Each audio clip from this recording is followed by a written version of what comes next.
All right, in this lesson, I want to talk about gradients. Specifically, I've got a question from one of my students. His name's Pulkit. Hey, I hope I said your name right. He asks, the thing he really wants to know is how to change the opacity or vary the opacity across a rectangle made by Rectangle in Photoshop. So the sample he sent in is this image here. So kind of like a lower third where you have a solid color and then it's fading to transparent. It's actually pretty straightforward and easy to do in Photoshop if you know where to look. So let me show you how. What we're going to do is in Photoshop, go ahead and start by hitting the letter U to get the rectangle tool here.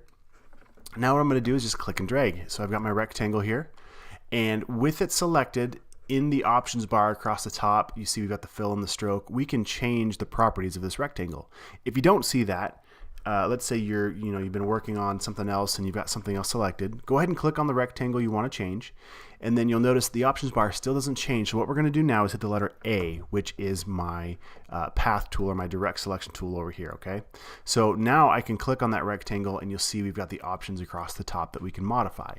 So I'm going to go ahead and click on the fill. And I guess one thing I should point out too, you also have these properties on the right. If you don't see this properties window, just come up here to window and then down here to properties, and you can kind of do it the same way. So like I've said in previous lessons, Photoshop has about 100 ways to do the same thing. So anyway, what I'm going to do is click on this fill, and up here at the top we've got solid fill. Well, we've got the strike through means no fill, solid fill, we've got a gradient, and then this is a pattern fill. So if I click on this, there's all kinds of patterns we could drop in here, but that's not what we're doing today. Let's jump back to the gradient here. So I'll click on that gradient, and now I've got all kinds of default gradients in here. If you don't see these, click on the little gear icon and you can load custom gradients yourself here.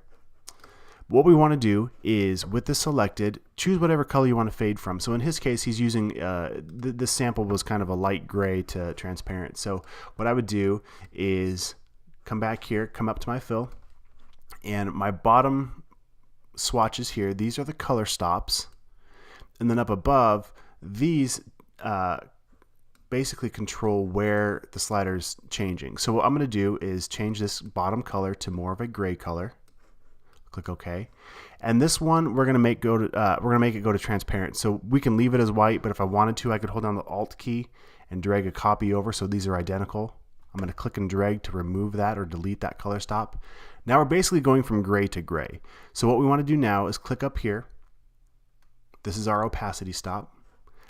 Right now it's set to 100% opacity, but I want it to be 0. So I'll hit 0 and hit return, and I wasn't ready to close the box, so I'm going to click back up over here. And you'll notice I keep adding stops on accident. If you just click right in here, it'll add a stop right above it. There we go. So it's really easy to add stops. I'm just going to click and drag to remove it. If I click on these, you'll notice I've got a stop in between, and I can adjust where or how far that gradient slides before it fades. So you'll notice it comes all the way up to here before it fades to transparent. So really flexible, easy to use. And then down here we can change it from a linear gradient to radial or angle, reflected or diamond. In this case I'm just going to leave it as linear. I can click and drag to change the angle of my gradient. So in this case, in this sample, he's got it going from left to right or right to left, whichever way you want to look at it.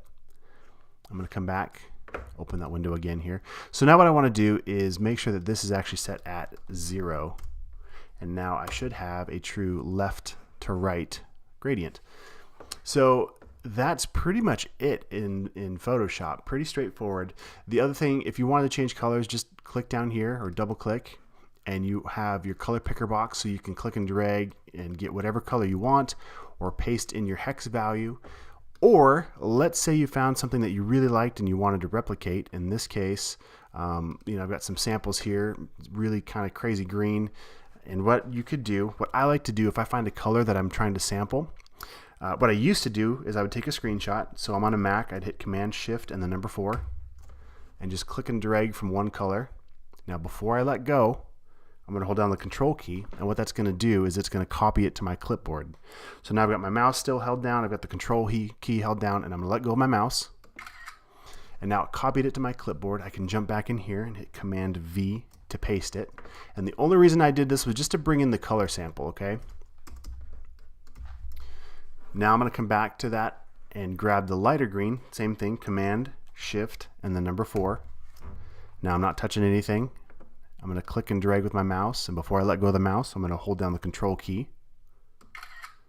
All right, and then I'll come over here and hit Command V to paste it. V is in Victor. All right, so now I've got a dark to a light. So what I'm going to do is click back on this gradient, come back to my fill, maybe. See, I got to make sure I'm on the right layer. So right now I'm on that sample layer that I just pasted. I'm going to come over here to my rectangle, click on it. Now I can select that fill, and I want to make the left side, let's make it that darker green. So I'm going to double click here, and now I can sample from that swatch I brought in. I'll click OK. I'll come back to this one, I'll double click, and I can sample the lighter swatch. Click OK. And now I'll go ahead and just move these two guys out of the way and delete those. What I just did there, sorry, sometimes I work so fast I forget to slow down. So let me click on this guy here, and then I held down the Command key so I could select two layers at once. I'll hit the Delete key to delete them both. Perfect. Okay, so now I've got kind of like a lower third or something here. I could drop in a title, put her name, whatever in this box, and that's pretty much it. Now let's take a quick look at some similar things in Illustrator. I've got Illustrator open. I've got my Essentials workspace up here. I'm going to go ahead and hit Reset Essentials just to make sure you and I are looking at the same thing. And right here on the side, we've got this little gradient tab. So I'll click on that, and you can add gradients to any shape you want. So I'm just going to start with the rectangle. Click and drag, and now come over to my gradient, and I'll just click on that, and it will apply it. Now by default, it'll probably be a black to white gradient, but I was obviously playing with something else, so I've got this crazy gradient here. But with the gradient selected, I can hit the gradient tool in my tools over here, or just hit the letter G, and now I've got this gradient, I don't even know what you call this, but I've got all these handles that I can modify what the gradient looks like in here. I can change the size, change the rotation. I can change where the anchor points or the color swatches land, or I can just click and drag to make a new one. Now, why would I ever use something like this? Well, let me show you some samples. Let's jump over here. Here's a sample that I pulled the color from just a second ago, and you can see they've got this really beautiful background, really subtle, simple gradient, nothing fancy. Here's another option, similar deal, just different color value, and you can see how it just adds a little bit of depth to your design. This one you can tell is kind of a radial gradient. We go from this darker color to this lighter color down here in a radial. Let me just, Command Shift and the number 4, click and drag. Now before I let go of my mouse, hold down the Control key. All right, I'm going to paste this on my artboard so we can play with that. And then another sample is this subtle blue, lighter blue to darker blue. Just simple ways to make your design. I know flat design is really popular right now, but you can do things like this to add just a little more depth to the things you're doing. So let's go ahead and jump back over into Illustrator. And if I wanted to make this gradient match, what I would do, I'll select my layer. I'll make sure I've got my gradient window open over here. I'm going to click on this little color swatch once.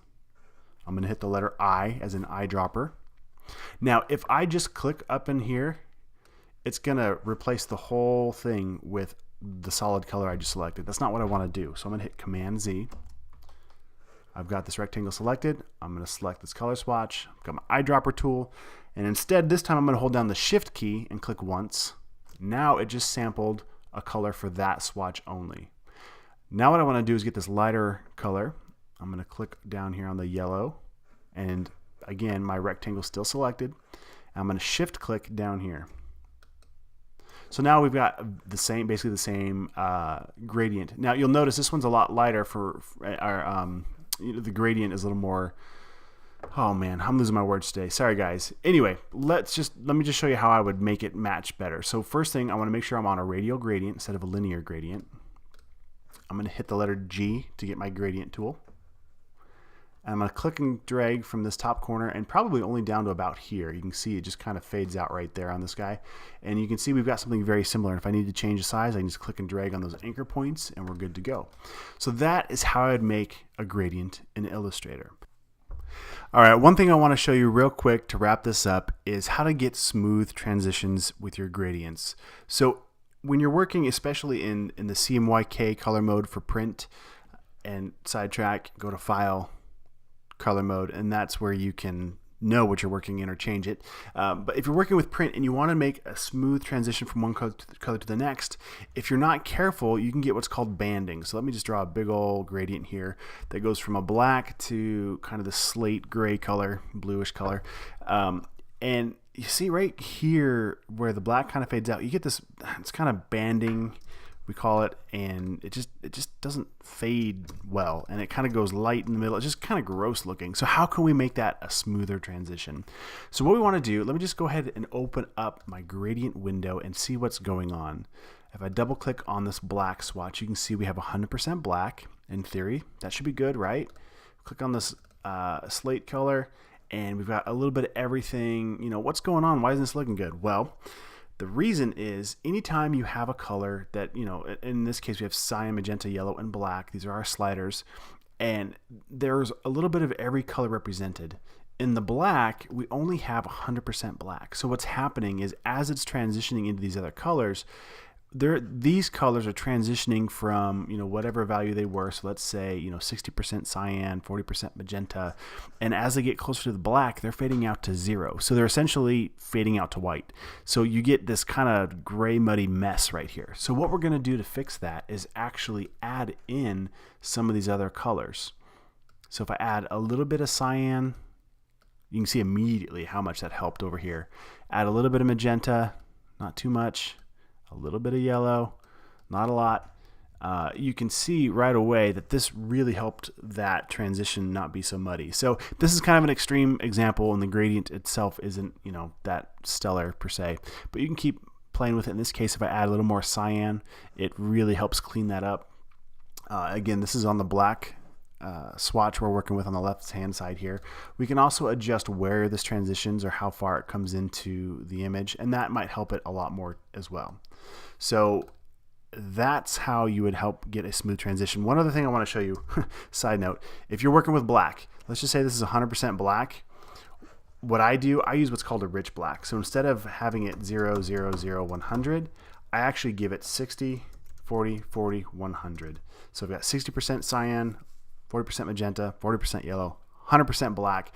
And when that printer lays down all those inks, you're going to get a really rich, really dark black that's going to look real sharp. So hopefully that helps you out, guys. And as always, feel free to reach out if you have questions. Thanks.